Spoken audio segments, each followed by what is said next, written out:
అంటరానితనం, అసమానతలు, ఆర్థికంగా శతాబ్దాల తరబడి దళితులు ఇబ్బందులు పడుతున్నారని చెప్పారు. దళిత క్రైస్తవులకు ఎస్సీ హోదా తొలగించడం దుర్మార్గమని మాజీ కేంద్ర మంత్రి చింతామోహన్ పేర్కొన్నారు. గుంటూరులోని సింధూరి హోటల్ నందు ఏర్పాటు చేసిన విలేకరుల సమావేశంలో ఆయన మాట్లాడారు. ఈ సందర్భంగా మంత్రి చింతామోహన్ మాట్లాడుతూ, రాజకీయ ప్రేరేపిత కారణంగానే ఎస్సీ హోదా తొలగించడం జరిగిందని తెలిపారు. దళిత క్రైస్తవులకు ఎస్సీ హోదా ఇచ్చేందుకు కాంగ్రెస్ మేనిఫెస్టోలో పెడతామని ఆయన వెల్లడించారు. దళితులను బలహీనపరిచే ఉద్దేశంతోనే ఎస్సీ వర్గీకరణ చేశారని చెప్పారు. దళితుడిని ముఖ్యమంత్రి చేస్తే రాష్ట్ర విభజన జరిగేది కాదని స్పష్టం చేశారు. అదేవిధంగా కూటమి ప్రభుత్వం ఆంధ్రప్రదేశ్ అభివృద్ధిని విస్మరించి అమరావతి పేరుతో రియల్ ఎస్టేట్ వ్యాపారం చేస్తుందని ధ్వజమెత్తారు. కేంద్ర ప్రభుత్వం వైఫల్యం కారణంగా దేశంలో గ్యాస్ కష్టాలు పెరిగాయని ఆయన విమర్శించారు.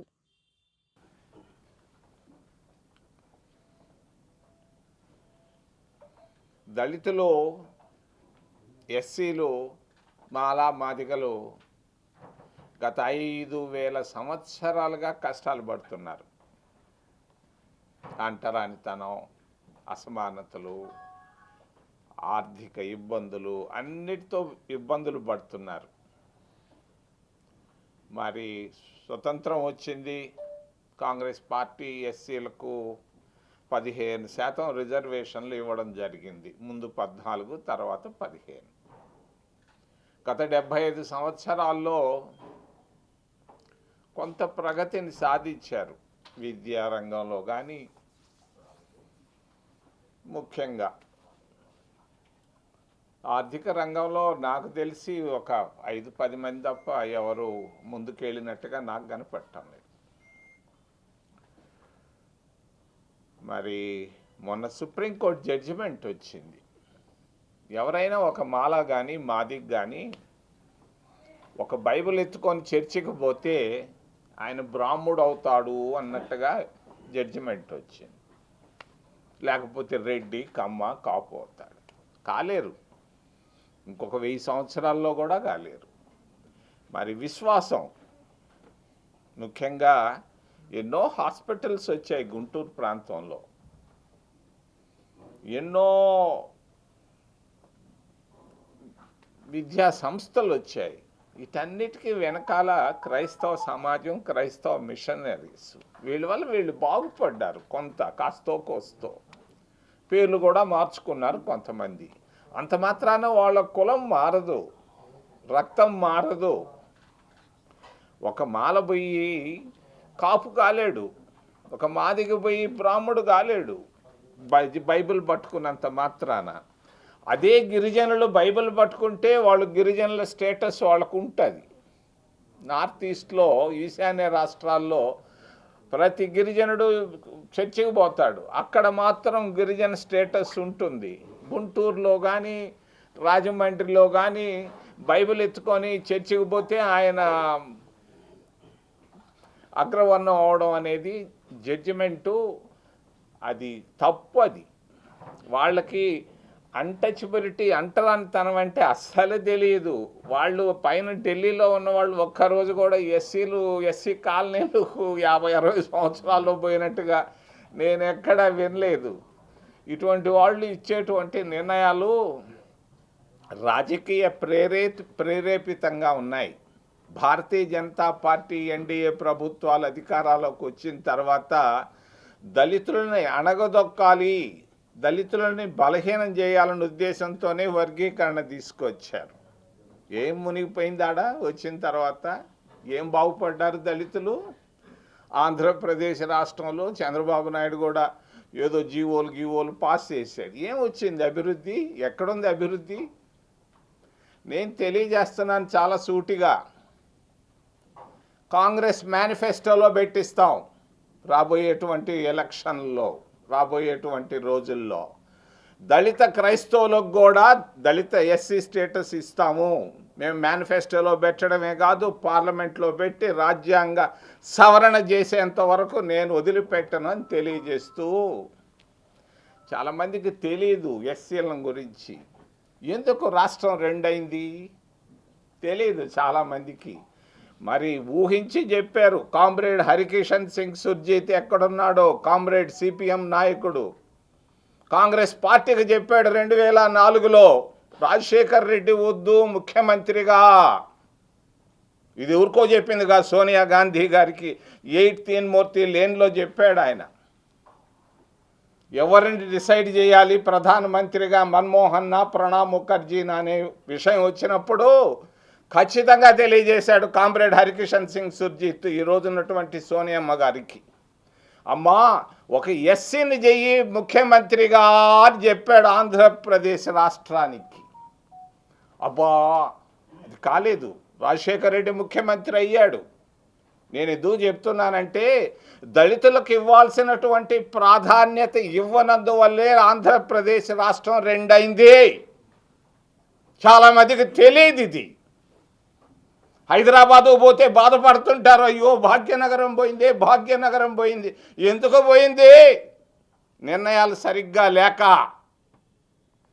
మరి 2010 వచ్చింది రాజశేఖర రెడ్డి చచ్చిపోయిన తర్వాత. మరి 2010లో కిరణ్ కుమార్ రెడ్డిని ముఖ్యమంత్రి చేయకుండా దామోదర్ రాజనరసింహ ఒక దళితుడిని ముఖ్యమంత్రి చేసుంటే రాష్ట్రం తెలంగాణ ఆంధ్ర రెండైండేది కాదు, ఈ వర్గీకరణ వచ్చి ఉండేది కాదు. అజాగ్రత్త నిర్ణయాల వల్ల ఈ రాష్ట్రం ఈరోజు బలహీనమైంది. నేను తెలియజేస్తున్నాను, ఏది ఎన్నైనా ఎట్టయినా కూడా కాంగ్రెస్ మేనిఫెస్టోలో దళిత క్రైస్తవులను ఎస్సీ స్టేటస్కు నేను మేనిఫెస్టోలో పెట్టించడమే కాదు, భారత అవసరమైతే రాజ్యాంగ సవరణ చేసైనా దళితులకు న్యాయం చేస్తామని తెలియజేస్తున్నాను. చాలామందికి తెలియదు, నేను తెలియజేస్తున్నాను. గుంటూరు నడిబొడ్డు నుంచి రాబోయే 3 సంవత్సరాల్లో 2009లో దేశ రాజకీయాలను శాసించబోయేది దళితులు. తెలియదు చాలామంది. చంద్రబాబు కాదు, తొందరబాబులు కాదు, దళితులు. తెలియదు మీకు, తెలియజేస్తున్నా మీ ద్వారా దేశానికి. రెండవది గ్యాస్ కష్టాలు ఎక్కువైపోతున్నాయి. ఒక ఆమె చచ్చిపోయిందంట, మొగుడు గ్యాస్ తెచ్చిలేదని. ఎందుకు వచ్చింది గ్యాస్ కష్టం? మన విదేశాంగ విధానంలో ఉన్నటువంటి పొరపాట్లు. వాడు ట్రంప్ అనేవాడు హిట్లర్ లాగా తయారైపోయాడు. ఎందుకు ఎక్కడ హిట్ చేస్తాడో వాడికే తెలియదు. వాళ్ళు అమెరికాలో ఉన్న వాళ్ళందరూ వాడిపైన వ్యతిరేకంగా ఉన్నారు. మరి అటువంటి ట్రంప్ ముందు మన మోడీ గారు ఎందుకు లొంగిపోతున్నారు అని నేను అడుగుతున్నాను భారతీయ జనతా పార్టీని. మనది న్యూట్రల్ విధానం. ఇటు రష్యా చైనా వైపు లేకుండా, అమెరికా వైపు లేకుండా న్యూట్రల్గా వెళుతూ ఉంది ఇందిరాగాంధీ, నెహ్రూలు, రాజీవ్ గాంధీలు. ఎందుకు ఈరోజు అమెరికాకు లొంగిపోయారు? నాకు బాగా తెలుసు. ట్రంప్ రాకముందు ఒక ఆయన ఉండేవాడు, తన పేరు మర్చిపోయినాను, అమెరికా దేశాధ్యక్షుడు. ఆ టైం నుంచి గత 4 సంవత్సరాలుగా తంటాలు పడుతున్నారు ఢిల్లీ వాళ్ళు, న్యూయార్క్లోను, వాషింగ్టన్లోను. తెలియదు మీ అందరికీ, నేను తెలియజేస్తున్నాను. మన బలహీనతలు ఉన్నాయి కొన్ని, అది అమెరికా వాళ్ళ చేతుల్లో చిక్కి ఉన్నాయి. దానివల్లనే ఈరోజు మన భారత విదేశాంగ విధానం న్యూట్రల్ పద్ధతిలో, నాన్ అలైన్డ్ దానికి కాకుండా వేరేగా వాళ్ళు ఎట్ట చెప్తే అది సిట్ టు స్టాండ్ టైపులో తయారైపోయింది. పాకిస్తాన్ విదేశాంగ విధానాన్ని అందరూ ఇష్టపడుతున్నారు ప్రపంచ దేశాలు. అమెరికా వాడు కూడా పాకిస్తాన్కి వెళ్తున్నాడు, ఇరాన్ వాడు కూడా పాకిస్తాన్కి వెళుతున్నాడు. భారతదేశ విదేశాంగ విధానమే కాదు, మన విదేశ విధానం లోపభూయిష్టంగా ఉందని చెప్పక తప్పదు. బలహీనమైన ప్రపంచ దేశాలు నవ్వుకుంటున్నాయి భారతదేశాన్ని మోడీ వైపు చూసి. మరి యుద్ధం వస్తే ఆయన గుట్టుగా కూర్చో ఉన్నాడు కేరళలో. ఏం చేసేదాన్ని కేరళలో? మరి రాజీవ్ గాంధీ బతికున్నప్పుడు 1991 జనవరిలో ప్రపంచ యుద్ధం వచ్చింది. అప్పుడు ఆ రోజు గల్ఫ్లో యుద్ధం వచ్చింది, ఇరాక్కి మరి కువైట్ మధ్యలో. ఏం చేశాడు రాజీవ్ గాంధీ? ఇంట్లో కూర్చోలేదు, ఢిల్లీలో కూర్చోలేదు, మళ్ళీ మాస్కోకి వెళ్ళి గార్బచేవ్తో మాట్లాడాడు.